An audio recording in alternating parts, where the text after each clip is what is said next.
अभी गर्मी है तो फ़िलहाल अभी 370 to 400 लीटर्स है, और सर्दियों में हमने 500 लीटर्स पर डे दूध प्रोड्यूस किया है। पेमेंट 11 दिन का प्रॉमिस है, तो 11 से 15 दिन के अंदर पेमेंट हो जाती है। या इस मशीन से दूध निकलता है, और दूध निकलने के बाद इस बीएमसी में डाल के हम दूध को 2 डिग्री तक ठंडा कर सकते हैं। दूध पैदा करने की कॉस्ट 25 से 26 रुपये होती है, और उसके ऊपर आप जिस रेट में दूध बेच पाएँ वो आपका मार्जिन है। ज़्यादा नहीं, 1 या 2 गाय से आप स्टार्ट कर सकते हो, उसमें भी आप अच्छा प्रॉफिट कर सकते हो। तो दोस्तों आज की जो वीडियो है डेयरी फार्म पे होने वाली है, कैसे आप सक्सेसफुल डेयरी फार्मर बन सकते हैं 2025 से। अगर 26 में आप डेयरी फार्म शुरू करना चाहते हैं तो कैसे आप शुरू कर सकते हैं। दोस्तों आज की इस वीडियो में हम आपको एक ऐसे फार्म पे लेके आए जिसके मालिक हैं इंजीनियर हैं, और साथ में वो जॉब के साथ साथ में डेयरी फार्म भी चला रहे हैं। दोस्तों आज की इस वीडियो में हम आपको बताएंगे आप कैसे सक्सेसफुल डेयरी फार्म बन सकते हैं, या फिर क्या क्या आपको इसमें कठिनाइयाँ आने वाली हैं, फिर चुनौती आपको क्या क्या आने वाली हैं, कैसे आप उनका समाधान कर सकते हो, और एक कैसे आप अपने फार्म को प्रॉफिट में ला सकते हो। तो चलिए वीडियो शुरू करते हैं। सर नमस्कार। नमस्कार जी। कैसे हो सर? मैं बढ़िया, आप कैसे हैं? मैं भी ठीक हूँ सर। अपना इंट्रोडक्शन दीजिए, कहाँ पे हैं हम लोग? मैं हिमांशु शर्मा हूँ, और हम इस वक्त हापुड़ बाबूगढ़ छावनी के पास गांव बचलौता में हैं। हिमांशु जी, आपका जो पीछे का पास्ट है, जो पीछे की जर्नी रही है, उसके बारे में बताइए हमारे दर्शकों को। By profession I am a software engineer, and I have working experience of 15 years, और पिछले 4 साल से हम डेयरी फार्मिंग कर रहे हैं, जिसमें हमने देसी गाय के ऊपर भी काम किया है, और अब एचएफ के ऊपर और ब्रीड इम्प्रूवमेंट के ऊपर काम कर रहे हैं। हिमांशु जी, ये जो पूरी बेल्ट है बेसिकली भैंसों की बेल्ट कहा जाता है, क्योंकि यूपी में भैंसों का दूध ज़्यादा पसंद किया जाता है। लेकिन हम देख रहे हैं आपने एचएफ गाय यहाँ पे रखी है। ये भी एक बहुत बड़ा रिस्की था, बहुत बड़ा चैलेंज था कि ऐसे एरिया में ऐसी डेयरी फार्म खोलना। हमने गाय इसलिए सेलेक्ट करी क्योंकि गाय का दूध ह्यूमन कंजम्पशन के लिए हेल्थ वाइज अच्छा है, बेहतर है, it is easy to digest. Secondly, from business point of view we can get 8 to 10 lactations from cows, और thirdly number of liters of milk that we get from cow is much more than buffalo, so that is the reason हमने गाय select करी over buffalo। तो हिमांशु जी, कितने साल से आप कर रहे हैं डेयरी फार्मिंग? 2020 सितंबर में हमने स्टार्ट किया था, और करीब 4-4.5 साल हो चुके हैं हमें स्टार्ट करे हुए। तो खर्चे की अगर बात करें, कॉस्ट की बात करें, तो फार्म पे कितना खर्चा आया था, और एनिमल आप कितने के लाए थे, या और क्या क्या आपने कहाँ पे खर्च किया था? सबसे पहले तो गाय की कंफर्टेबल हाउसिंग इम्पोर्टेंट है। उसमें शेड होता है, क्लीनिंग होता है, पानी की व्यवस्था होती है, चारे की व्यवस्था होती है। तो हमने जो शेड बनाया है, ये शेड बनने में हमारे 30 से 35 लाख रुपए लगे हैं, जिसमें मिल्किंग पार्लर भी इंक्लूडेड है, और गाय फ्री रहती है। जब उसको मन करता है वो खाती है, जब मन करता है वो पानी पीती है, जब मन करता है वो रेस्ट करती है। और जहाँ तक रही काउस की बात, एक अच्छे जेनेटिक की काउ आपको 2 से 2.5 लाख रुपए की मिलती है, जो आपको 40+ लीटर दूध देती है, और 4 से 5 बच्चे भी दे सकती है, अगर हम उनकी ध्यान ठीक से देखभाल करते हैं। हिमांशु जी, ये देखा गया है डेयरी फार्म में जो लेबर कॉस्ट होती है वो डेयरी फार्मर को मार देती है, यानी बहुत ज़्यादा खर्चा लगता है लेबर कॉस्ट को मेंटेन करने में। तो ये बताइए, आपने यहाँ पे क्या क्या ऑटोमाइजेशन किया हुआ है, और कैसे आप अपनी लेबर कॉस्ट को बचा रहे हैं? ऑटोमाइजेशन हमने ये कर रखा है, बहुत छोटे छोटे काइजन हमने अप्लाई करे हुए हैं। जैसे दूध हम मशीन से निकालते हैं, और दूध निकलने के तुरंत बाद ही हम उसको एकदम पास में हमारी बीएमसी मशीन है, उसमें डाल देते हैं।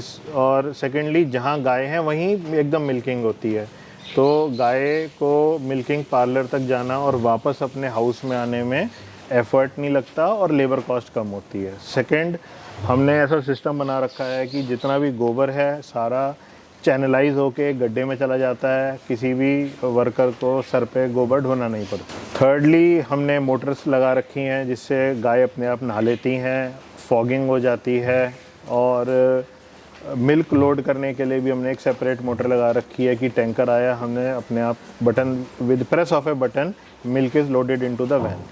तो जहाँ जहाँ पे भी ह्यूमन एफर्ट कम हो सकता है हमने किया है, but there are still more to do here. जैसे हमें TMR मशीन लेके आनी है, हमारा जो फीडिंग है ऑटोमेटिक मशीन से हो जाएगी, तो उससे हमारी लेबर कॉस्ट कम होगी और गाय को बहुत अच्छा फीड मिलेगा खाने के लिए। जी सर ये साल में कितने दिन दूध देती है? जब ये कंसीव हो जाती है तो 200 दिन तक हम इनसे दूध ले सकते हैं और उसके बाद 60 दिन का ड्राई पीरियड होता है, जिससे ये अपने सिस्टम को रिवाइव कर सके और अगले लैक्टेशन में अपने फुल पीक पे जा सके। जी। आपके फार्म पर सर मिनिमम कितना दूध देने वाली गाय हैं और मैक्सिमम कितना दूध देने वाली गाय हैं? मिनिमम तो कोई पैरामीटर नहीं होता, बट मैक्सिमम जो है हमें 47 to 50 litres first timer cow से मिला है दूध। और डेली का प्रोडक्शन क्या आ रहा है सर दूध का आपके पूरे फार्म पे? अभी गर्मी है तो फ़िलहाल अभी 370 to 400 लीटर्स है और सर्दियों में हमने 500 लीटर्स पर डे दूध प्रोड्यूस किया है। सर अगर मिल्किंग की बात करें तो कितने टाइम आप मिल्किंग करते हैं? कुछ गाय 2 टाइम की मिल्किंग होती है, कुछ काउस की 3 टाइम की मिल्किंग होती है, डिपेंडिंग ऑन देयर प्रोडक्टिविटी और अपने लैक्टेशन के किस फेज़ में है वो। सर दूध तो निकाल लिया, दूध पैदा भी कर दिया, डेयरी भी खोल लिया, अब मुद्दा आता है मार्केटिंग का। तो आप कहाँ सेल कर रहे हो, किसको दे रहे हो और किस रेट का आप दे रहे हो? इनिशियली 3 साल हमने डोर टू डोर किया था नोएडा में और काफ़ी अच्छा रिस्पांस मिला था हमें, but due to some logistic issue अभी हम नोएडा में डोर टू डोर नहीं कर रहे हैं। एक रेप्यूटेड डेयरी फार्म को एज ए OEM सप्लायर सारा प्रोड्यूस दे रहे हैं। दूध का रेट सर साल भर सेम रहता है, जैसे सर्दी है गर्मी है, या चेंज होता है? मार्केट में फ्लक्चुएट होता है दूध का रेट, बट अभी हमारा एग्रीमेंट है तो सर्दी गर्मी में हमें एक ही रेट मिलता है, but we just have to maintain the quality of the milk. और पेमेंट सर कैसे होती है? पेमेंट 11 दिन का प्रॉमिस है, तो 11 से 15 दिन के अंदर पेमेंट हो जाती है। जी जी। सर आप मल्टीनेशनल कंपनी में जॉब करते हैं, इतना अच्छा आपका ओहदा भी है, सब कुछ है, तो यहाँ सर आप देख रहे हैं गोबर में आप काम कर रहे हैं, दूध निकाल रहे हैं, डेयरी फार्म चला रहे हैं, तो यहाँ कितना सर आप प्रॉफिट ले लेते हैं? प्रॉफिट है, इस तरीके के नंबर्स नहीं है मेरे पास, बट जितना भी प्रॉफिट होता है वापस हम फार्म पे ही लगा रहे हैं और उस फार्म को ग्रो करने में वो हमारे प्रॉफिट्स ही यूज़ हो रहे हैं। यानी इसको बढ़ा रहे हैं आप? बढ़ा रहे हैं, ब्रीडिंग के ऊपर काम कर रहे हैं, नए बच्चे आ रहे हैं, तो जितना भी प्रॉफिट होता है इन नए बच्चों की फीडिंग के ऊपर लगता है और ऑटोमाइजेशन हम फार्म एक्टिविटीज़ वो बढ़ा रहे हैं, जिससे कि लेबर के ऊपर डिपेंडेंट ना हो और हम मशीन्स के ऊपर डिपेंडेंट हो जाएं, बिकॉज मशीन्स कभी अपनी छुट्टी के लिए नहीं बोलती हैं। अच्छा सर ये कौन सा एरिया है और यहाँ पे क्या हो रहा है अभी? यहाँ पे हमारा BMC मशीन रखी हुई है और यहाँ पे मिल्किंग मशीन रखी हुई है। या इस मशीन से दूध निकलता है और दूध निकलने के बाद इस BMC में डाल के हम दूध को 2 डिग्री तक ठंडा कर सकते हैं और हमारा दूध गाय के टीट से निकलने से लेके कस्टमर तक जाने तक हाथ से टच नहीं होता। Machine milking then directly into BMC and then it is packed and delivered to the customer. Sir ये चलती कैसे है, थोड़ा ये भी दिखा दीजिए।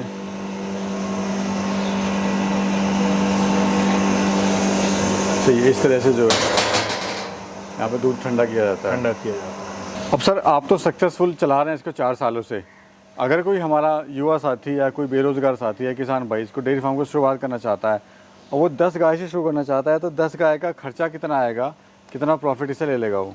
जैसे हम पहले बता चुके हैं, एक अच्छी गाय की कॉस्ट फार्म पे ही 2 लाख रुपए के आसपास की आती है। अगर हम बाहर से ख़रीदते हैं तो 2.5 लाख रुपए की आपको अच्छी गाय मिलेगी, जो आपको 7 से 8 साल तक दूध भी देगी, 7 से 8 बच्चे भी देगी।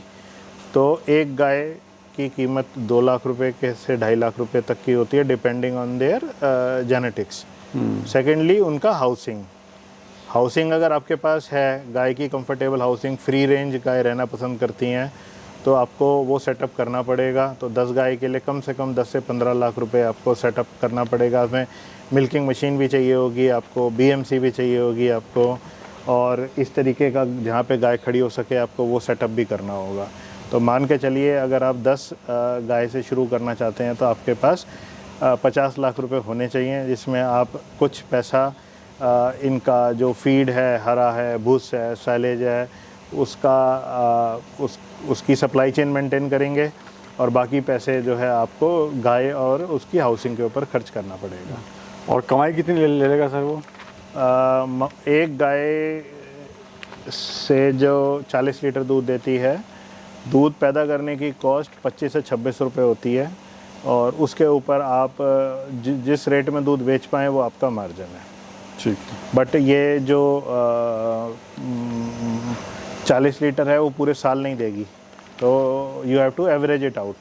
कि मतलब अगर महीने साल में अगर वो 200 दिन दूध देती है कंसीव करने के बाद, तो आपको साल में 200 दिन का ही आपको प्रॉफिट मिलेगा। बाकी जो जिस टाइम वो ड्राई होती है या डिलीवर करने के बाद पास होती है, उस टाइम आपको सिर्फ उसको फीड करना पड़ेगा, और अच्छा फीड करना पड़ेगा जिससे नेक्स्ट लैक्टेशन में वो बढ़िया और अच्छा दूध दे।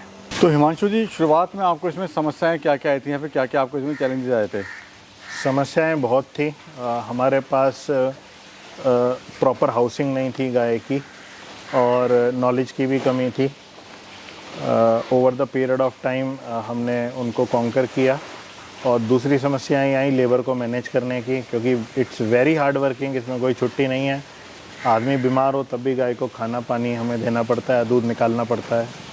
तो इट इज़ 24/7, और उसको रन करने में इनिशियली बहुत चैलेंजेस आते हैं। सर, आपको इसमें नुकसान हुआ है कभी? नुकसान हुआ है। गाय कभी we lost some cows as well, untimely death during the delivery.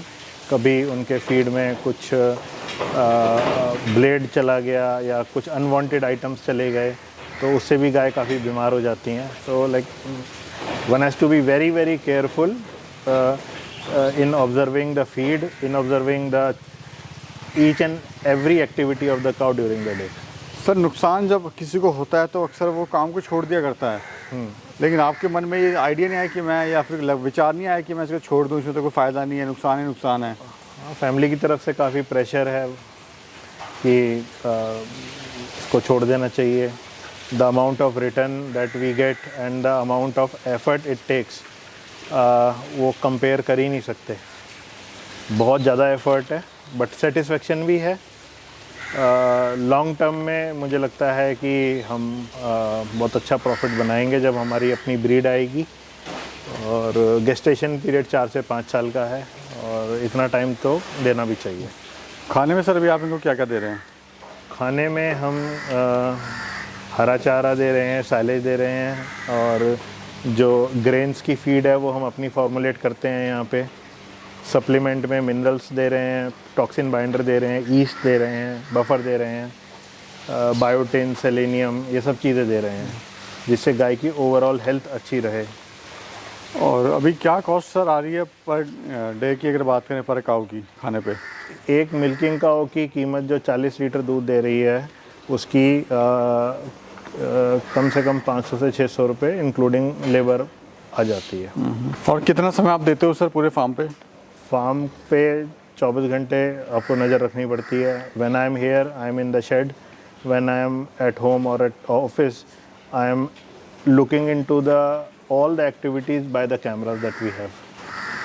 Total area कितना है सर आपका, और यहाँ पे कितने एरिया में अपनी फार्म बना हुआ है? हमारे पास 12 बीघे ज़मीन है। 2 बीघे पे हमने काऊ का शेड और अपना रेजिडेंस और बुश स्टोर बना रखा है, और बाकी पे हम हरा चारा उगाते हैं, और कुछ एक एरिया में हमने साइलेज भी अपना दबा रखा है। जी, अच्छा, खुद का साइलेज भी आप बनाते हैं? हाँ, हमने इस बार 2000 क्विंटल साइलेज बनाया है। ये पूरा साल भर चलेगा? साल भर नहीं चलेगा, अक्टूबर नवंबर तक चलेगा, उसके बाद हम दोबारा साइलेज बनाएंगे। सर, हमारे जो दर्शक हैं वो देख रहे हैं आपको और कुछ कहना, कुछ करना चाहते हैं, तो उनको आप क्या सजेशन देना चाहते हैं, जो बेचारे हिम्मत नहीं करते हैं और बस ज़िंदगी उनकी ऐसी ख़त्म हो जाती है? एक बार तो करना पड़ेगा स्टार्ट करने के लिए, और ज़्यादा नहीं, 1 या 2 गाय से आप स्टार्ट कर सकते हो, उसमें भी आप अच्छा प्रॉफिट कर सकते हो। और अगर आपके पास 1 या 2 गाय होंगी, आप उनसे बहुत कुछ सीख सकते हो। उनको क्या चाहिए, कितना चाहिए, कैसे चाहिए, मिल्क कम हो रहा है तो क्या करें जिससे ठीक हो जाए, और अगर कोई बीमारियाँ हो रही हैं तो हम क्या उनके फीडिंग में, क्या उनके हाउसिंग में चेंज करें। तो आप एक लैक्टेशन 2 या 3 गाय से आप कर सकते हो, और उसके बाद जब आप उनसे सीख पाते हो सारा, जो एक life cycle of A cow during the lactation, उसको प्रेग्नेंट करना, उसे डिलीवरी लेना, और फिर दोबारा से उसको लैक्टेशन पे चलाना, फिर आप बढ़ा सकते हो। और ड्यूरिंग दिस कोर्स आपको कुछ बेसिक दवाइयों के बारे में भी पता करना पड़ेगा कि अगर बुखार हो रहा है तो आपको क्या देना है, अगर दस्त हो रहे हैं तो क्या देना है, अगर कुछ कभी गाय ज़्यादा खा लेती है, अफारा हो जाता है, एक basic first aid you have to learn how to give injections, IM, IV, subcut. तो इससे आपका जो है डॉक्टर का खर्चा भी काफ़ी बच जाता है, और सर, जो money you save money you earn. जी सर, जब भी आदमी को डेयरी फार्म कोई शुरू करना चाहता है तो उसको लगता है बड़ा इजी है, गाय भैंसी तो इनको खिलाना है, दूध बेचना और इनका कमानी स्टार्ट हो जाएगी। तो क्या वाकई में इतना इजी काम है सर ये? इजी नहीं है, बहुत बहुत एफर्ट लगता है आपको 1 लीटर नेचुरल दूध पैदा करने में। It's not a cake walk. आपको बहुत सारी चीज़ों का ध्यान रखना पड़ता है, but it is rewarding as well. जी, thank you sir, thank you so much. आपने जानकारी दी बहुत अच्छी और समय दिया, थैंक यू। Thank you.